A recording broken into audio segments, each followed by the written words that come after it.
暗黑版的狮子与老鼠究竟能有多恐怖？起初老鼠只是去拜访4名好基友，可每到一处朋友家，他们都会离奇死亡，而且死状一个比一个凄惨。可诡异的是，他并没有第一时间报警，也不是逃跑，反而拿出一本笔记，将好友的名字打上钩。这诡异的行为让人很是不解，这所谓的名单又藏着什么秘密？作为一名发了231条视频却只有22个粉丝的影视解说博主，今天为大家带来暗黑版狮子与老鼠。友情提示：该片内容过于恐怖，请谨慎观看。故事开始，一位慈祥温柔的老奶奶拿出一卷珍藏多年的录像带，直言这是小时候爱看的温柔治愈动画片，名字叫做《狮子与老鼠》。但看似普通的录像带藏着毁童年的暗黑真相。接着将录像带推入录像机里，画面也开始播放。我们的主角小老鼠正收拾行李准备出门，因为已经整整2周没有和4位好友见面，他在书包里准备了一个手电筒、1块三明治、1瓶水，还有一个笔记本，上面赫然写着4位好友的名字。随后小老鼠就背上书包走进幽深的森林，他觉得这是一场普通的访友之旅，浑然不知已经走进写好的死亡剧本里。他按照地图的指引率先来到好友鸭子的家，可迎接他的不是好友的寒暄，而是一幕恐怖的画面。只见鸭子先生的尸体被诡异的折叠扭曲在地上，完全违背生物常理的姿态，死状极其残忍。然而本应该展现出恐慌和寻求帮助的小老鼠居然没有逃跑，也没有报警，反而满脸平静地掏出笔记本，在写有鸭子的名字旁打上一个对勾。这一切的行为让人感到细思极恐，而小老鼠的神情已出现恍惚，可身体却不自主地继续踏上旅程，并顺着地图的指引来到第2位好友浣熊家里。不出意外的话，意外就要发生，浣熊先生也惨遭杀害，尸体同样被随意抛弃在马路上，就像是废弃的垃圾。凶手残忍的程度简直让人感到毛骨悚然。而小老鼠也重复之前的动作，在笔记本上打下了第2个对勾，接着神情呆滞地前往第3位好友家里。此刻天色已经暗沉，森林四处透着诡异，小老鼠拿着手电筒继续赶路。不久后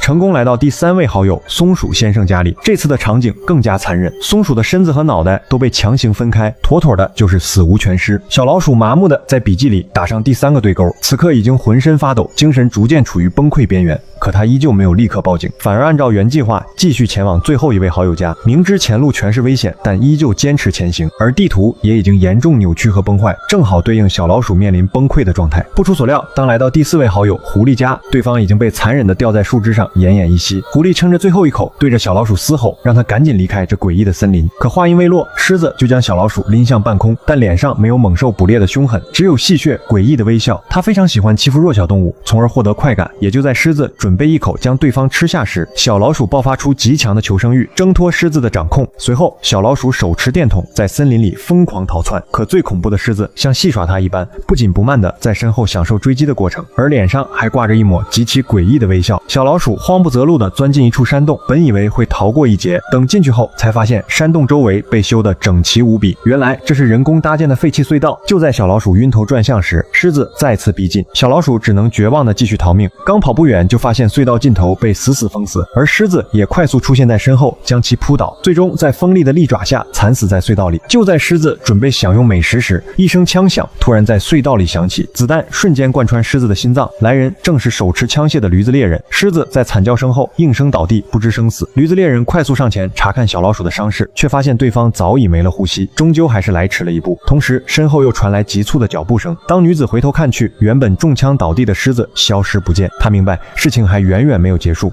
于是端着猎枪缓缓朝外一步步走去。而录像带的画面也戛然而止，镜头切回到现实，看完录像带的老奶奶满脸错愕，因为在她的记忆里，童话故事绝对不是这么血腥残酷的结局。然而最细思极恐的画面出现，刚才还满脸疑惑的老奶奶突然露出一抹阴森又诡异的微笑，她直勾勾地盯着镜头，用怪异的语调对着电视机前的观众挥手告别。故事到这里也就此结束。